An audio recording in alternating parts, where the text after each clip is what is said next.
ஒடிசாவில் பூரி ரத யாத்திரை கூட்ட நெரிசலில் சிக்கி 3 பக்தர்கள் பலியான விவகாரம் தொடர்பாக அதிகாரிகள் மீது நடவடிக்கை எடுக்கப்பட்டிருக்கிறது.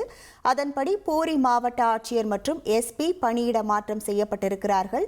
கடமையில் அலட்சியமாக இருந்ததாக காவல்துறை டிஜிபி மற்றும் கமாண்டன்ட் பணியிடை நீக்கம் செய்யப்பட்டிருக்கிறார்கள்.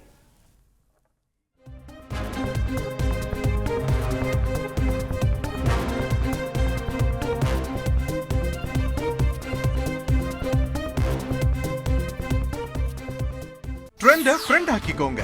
2.5 கோடிக்கும் அதிகமான தந்தி டிவியின் சப்ஸ்கிரைபர்ஸ் அண்ட் ஃபாலோவர்ஸ் குடும்பத்துல நீங்களும் இணையுங்க.